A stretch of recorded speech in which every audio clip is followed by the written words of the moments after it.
Hello, everyone. Welcome back to the Y&E podcast, and thank you for joining us. If you haven't subscribed, please go ahead and subscribe, like, engage us in the comment section. I want to hear from you. We're talking about France today. There's social unrest, there's political unrest in France, and a lot of it stemmed from some of the African countries that have been financing them over the last century, kicking them out and stopping every flow of these African countries' resources to France. And this has caused a lot of economic challenges and also some political unrest as a result of these decisions being made by some of these African countries. So, what do you think about what's going on in France? Do you think the Africans are ready to take charge of the Africa continent? Or is this going to bring more challenging decisions in the future? Yeah, I think what is happening in France could be connected to them being kicked out of three African countries. But this is definitely not the way or a step for Africa to take over their continent. I don't think so because actually a lot of African leaders, especially the ECOWAS and AU, two of them are completely against those three countries. And those three countries were able to kick them out because I think they had a coup. Yeah, coup. They had a coup in Niger and they had a one in Burkina Faso, and then there was one in Mali. So those guys, after the military they took over the governance. They decided that it was time for France to leave their countries. And for a very long time, France has been feeding off of these people, and not just France, most European countries, but primarily France, because these three countries are French-speaking countries, so they were colonized by French. It is interesting when they began to say that these three countries used to have their foreign reserves in France. They reserve their currency in France. Maybe because they kicked them out, things begin to get difficult for France and especially financially. I think Niger specifically to power the electric bulb, there is a resources, I can't remember what it was, that they used to get from Niger that they used to make electric bulb and stuff like that and generate power. I think ever since that time, that have ceased. They chased away their military. They used to have a military base in those countries. They chased them away. So this could have been part of the reason why France government is failing.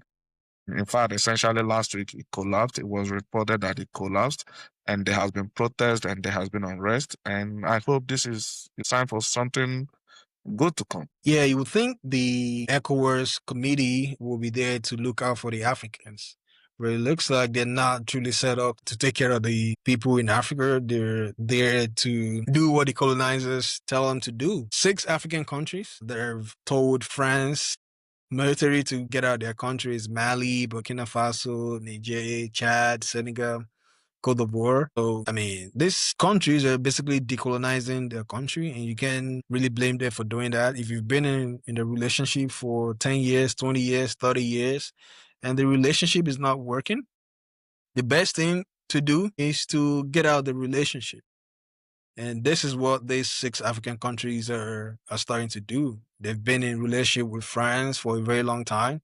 And it looks like only the French people are benefiting, and also maybe some corrupt leaders in these countries are benefiting from it. It looks like the relationship is no longer mutually beneficial. And that is why these countries are starting to decolonize and making sure that critical resources are being ran and maintained by Africans, and not just ordinary Africans, Africans that are truly Pan-African and that truly care about the continent. Because if you don't take charge, who's going to take charge for you? And we're seeing something similar in Nigeria happening. We're seeing a lot of influx of the Chinese people, which is good. We want to do business with other countries. We want to strengthen our international relationship, but at what cost? Now they're starting to embrace Chinese language in Nigeria.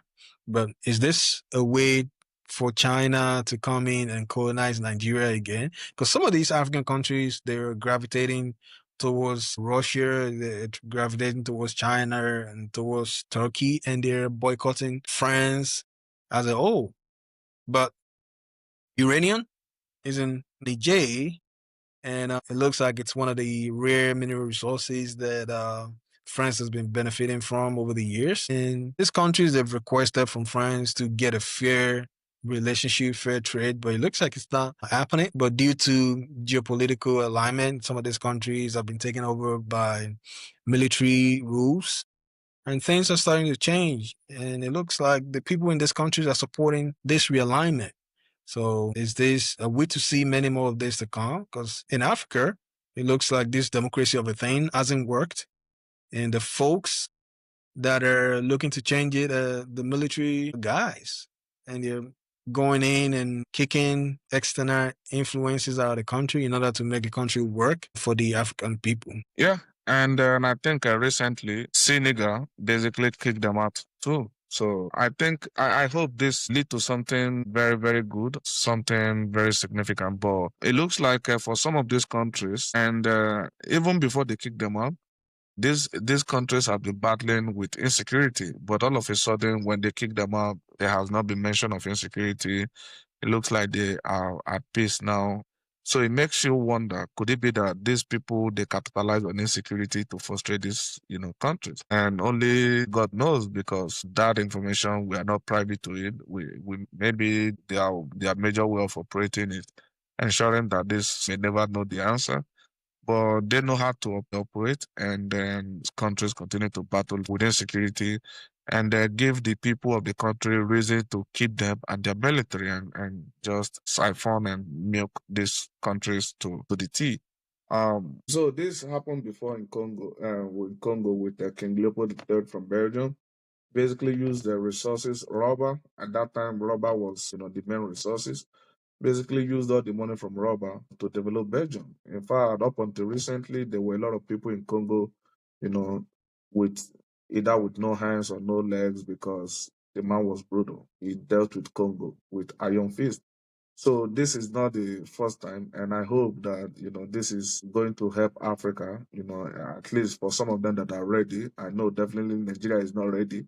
For some of them that are ready, I hope this truly becomes a liberation that is badly needed in those places. Yeah. I hope this is going to be the beginning of something new in these regions that has successfully kicked out France. And then I hope that this exposes France's dependence on Africa so that the whole world can see. Because over the years, a lot of these countries has been, enacting anti-immigration laws.